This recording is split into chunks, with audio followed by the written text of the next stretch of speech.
बिस्मिल्लाहिर्रहमानिर्रहीम। जिस रात हुजूर सल्लल्लाहु अलैहि वसल्लम अकेले ही फ़िलिस्तीन पहुँचे। दोस्तों, हमारे हुजूर सल्लल्लाहु अलैहि वसल्लम पर ज़िंदगी में इतनी ज़्यादा मुसीबतें आईं कि अगर वो दिन पर डाल दी जाती तो वो भी रात हो जाता। अगर इतनी मुसीबतें आसमान पर डाल दी जाती तो वो भी बर्दाश्त न कर पाता। अगर ज़मीन पर इतनी मुसीबतें डाल दी जाती तो वो भी काँप उठती। लेकिन अल्लाह ताला ने हमारे हुजूर सल्लल्लाहु अलैहि वसल्लम का दिल इतना ज़्यादा मजबूत बनाया था कि आपने उन सभी गमों को बर्दाश्त किया और एक पल के लिए भी इस्लाम की दावत को ना छोड़ा। जिस वक्त हुजूर सल्लल्लाहु अलैहि वसल्लम ने मक्का में अपनी नबूवत का ऐलान फरमाया तो सारे मक्का वाले आपके दुश्मन बन गए। अभी तक जो लोग आपको सच्चा और ईमानदार कहा करते थे वो भी आपको गालियां देने लगे। कोई आपके पास ना बैठता। जिन लोगों को भी आप समझने जाते वो दूर से ही पत्थर मारने लगते। कभी कोई आपके चेहरे पर थूक देता, कभी जमीन से मिट्टी उठाकर फेंक देता।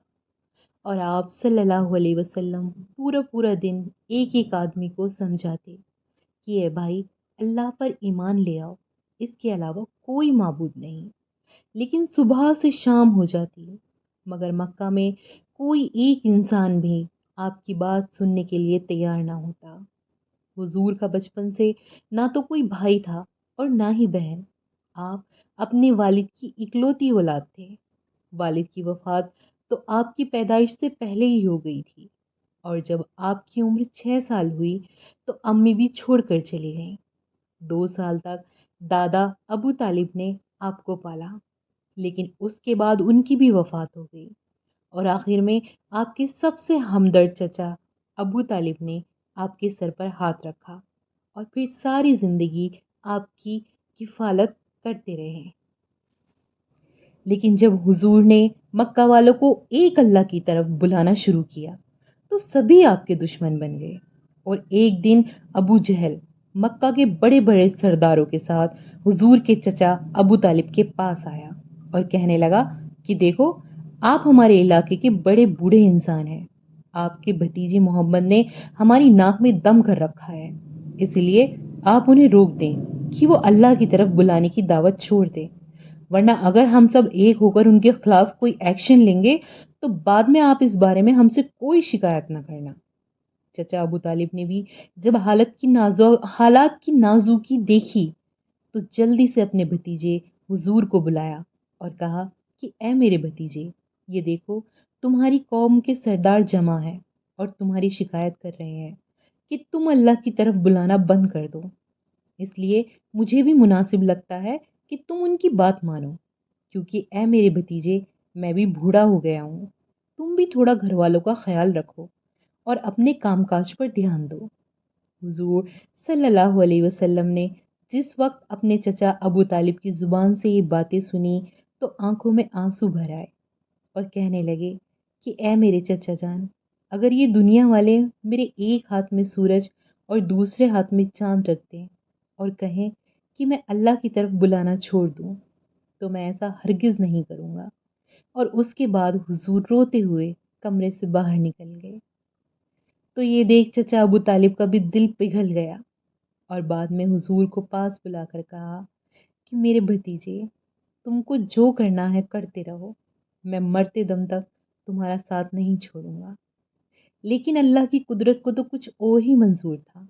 इस वक्त के कुछ ही दिनों बाद अचानक हुजूर की सबसे हमदर्द बीवी हजरत खतीजा की वफात हो गई और उसके कुछ ही दिनों बाद अचानक चचा अबू तालिब की भी वफात हो गई, जिसकी वजह से आप सल्लल्लाहु अलैहि वसल्लम बिल्कुल टूट कर रह गए, क्योंकि ये दोनों हजरात आपके लिए एक सहारा थे कि जिनकी बातों से हुजूर का दिल मजबूत होता।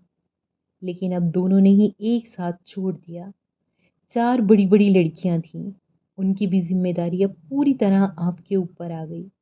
और दूसरी तरफ अल्लाह का हुक्म था कि ऐ मेरे प्यारे नबी, ज़िंदगी में चाहे जैसे भी हालात आए, आपको इस्लाम की दावत से नहीं रुकना, बल्कि बराबर लोगों को समझाते रहना है।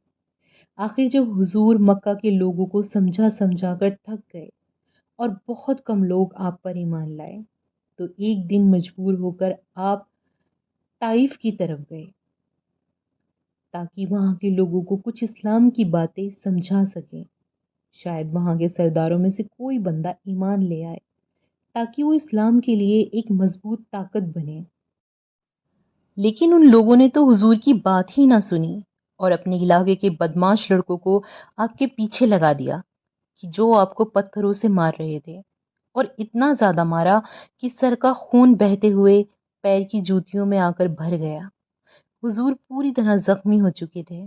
چچا اور بیوی کی وفات کا غم ابھی ٹھنڈا نہیں ہوا تھا کہ دوسری طرف طائف کے لوگوں نے آپ کی یہ حالت کر دی۔ آنکھوں میں آنسو بھرے تھے اور آپ مایوس سر جھکائے ایک باغ میں بیٹھے اللہ سے دعائیں کر رہے تھے کہ اے میرے اللہ، آپ نے یہ مجھے کن لوگوں کے حوالے کر دیا؟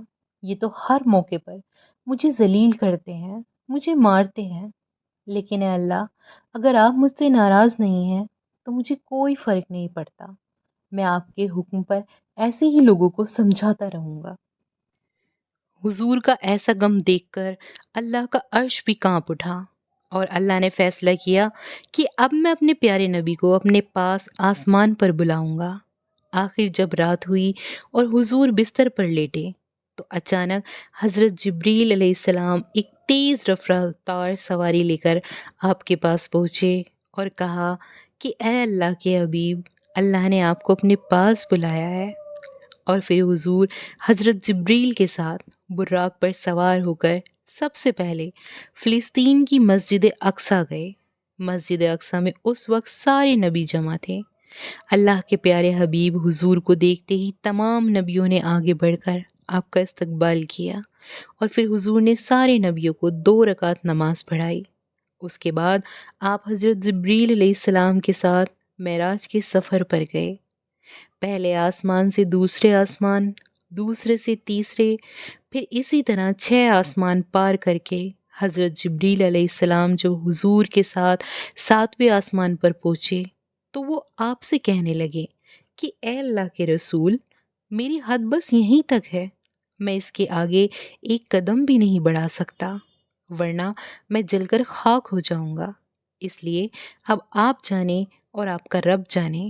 اتنا کہہ کر حضرت جبریل علیہ السلام حضور کو اسی جگہ چھوڑ کر واپس لوٹ گئے، اور پھر اللہ تعالیٰ نے ایک سواری بھیج کر اپنے حبیب کو اپنے عرش پر بلایا، اور جیسے ہی حضور صلی اللہ علیہ وسلم اللہ تعالیٰ کے سامنے عرش پر پہنچے تو اللہ نے اپنے پیارے نبی کے لیے بیچ کے سارے پردے ہٹا دیے، اور پھر جس دم اللہ تعالیٰ کے خوبصورت چہرے پر حضور کی نظر پڑی تو آپ خوشی سے جھوم اٹھے اور اللہ کی تعریف کرتے ہوئے کہا، التحیات للہ والصلوات والطیبات، کہ کائنات کی تمام تعریفیں میرے اللہ کے لیے ہیں، اس پر میرا درود و سلام ہو۔